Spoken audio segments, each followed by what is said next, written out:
Medusa, what are you doing here? Also, can you spot me a little?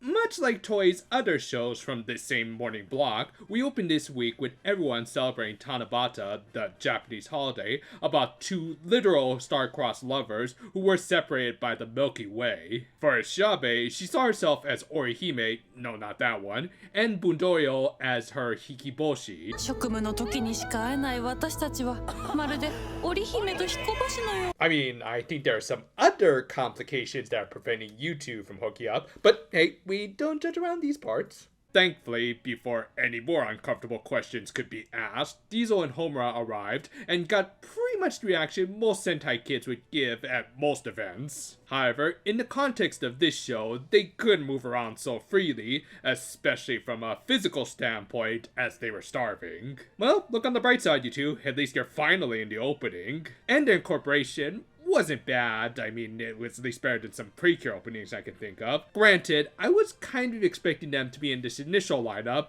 but maybe they couldn't fit them in, and hey, at least this shot of them all together was pretty awesome. I also liked how they transitioned from Dorio to Diesel in this one shot to really symbolize their friendly rivalry, which would be highlighted in this episode too. Anyway, they got refueled by some Boonboomger curry after explaining that canceling all of his dealings with the Hashiran had left Homura penniless. Which does make me a little curious, like, were the villains paying him with Earth currency, specifically yen, or did he get like space money and is there like an exchange rate to it and The answer is don't think about it. But yeah, continuing his own rivalry with Taya, Homura wanted to prove he didn't need any riches like him to get the job done, which I think he's kind of disproving by the fact he was currently mooching food off of them, but semantics. And hell, they may as well just enjoy the holiday at least. 嫌なことを思い出すだけで天の川なんて Oh, come on. I mean, she might be a little overhyped, but I do think that Kiara is a really good cure. Now, of course, when he was talking about the Amanogawa, he was actually referring to the Milky Way, as apparently they were able to turn it again into something right out of Mario Kart and raced on it. Obviously, it was before Bundorio's license had been revoked, otherwise Diesel wouldn't have brought it up,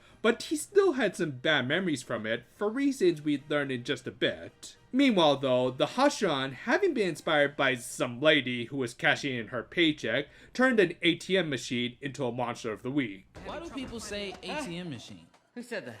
The M stands for machine.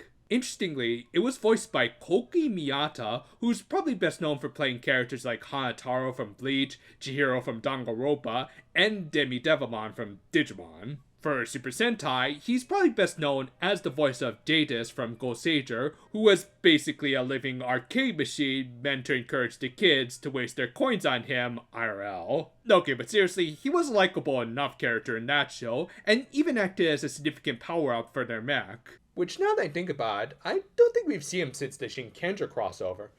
Wonder what ever happened to him and... Well, moving on.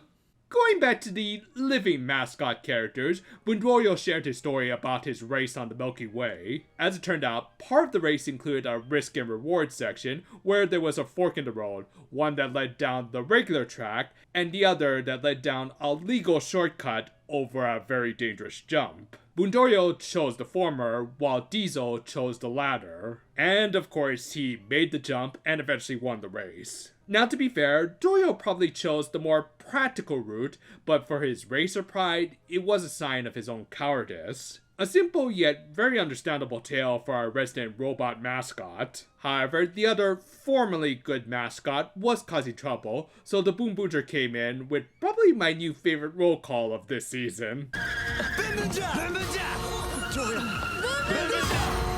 Now you see, this is what happens when y'all don't rehearse. Anyway, the monster was literally teaching his victims about the weight of their own finances, as anyone inflicted with his curse would feel the mass of their bank accounts. Hey, Evil Datus, you think you can pay this guy a visit?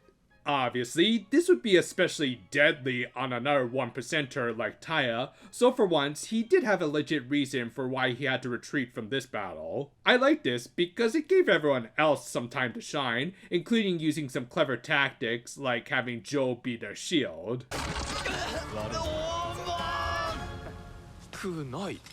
Quick, somebody call Eiji Hino! And this gave them an opening to decommission the machine. From there, they had their big neck fight, where it did seem like Homer and Diesel would be the best choice to deal with it, as even if modest, the 4 Sentai's bank accounts would probably produce a significant mass on them. However...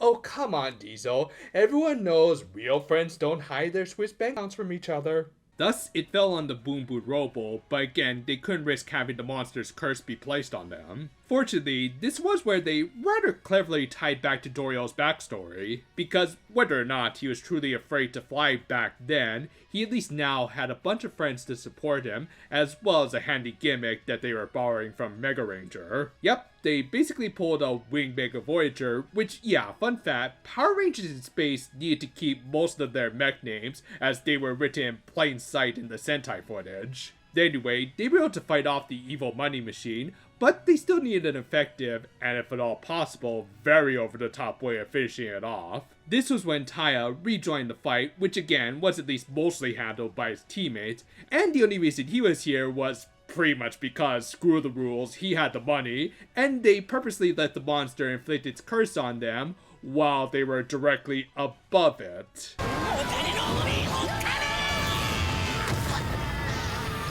They just defeated a monster with the power of face planting.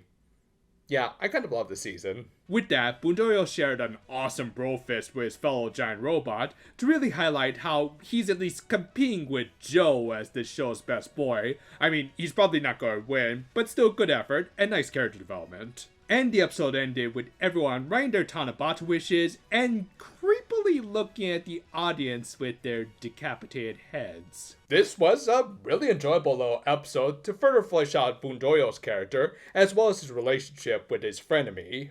While of course we still want to, and really need to learn about how he lost his license in the first place, which is probably tied with the Grand Prix in some way, this episode was also an effective way of hinting at Bundorio's steady downfall from the top. Episodes like this really help to develop a character who doesn't even have that many expressions, and yet we can really empathize with him.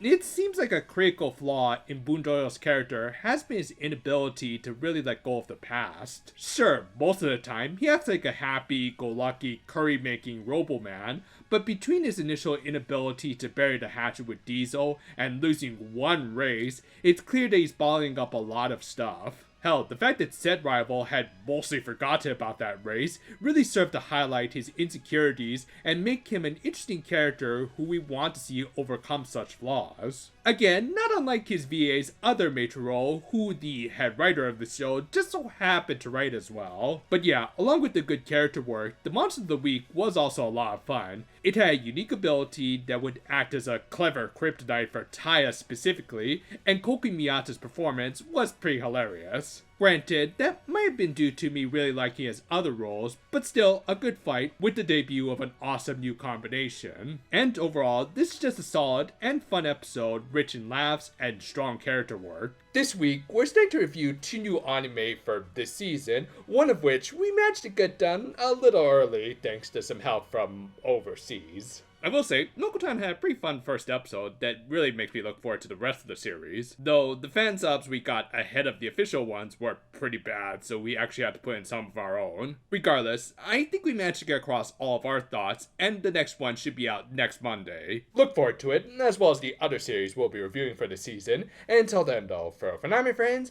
and if you'll excuse me, I gotta give my financial advisor a little call because, well, welcome to modern economics.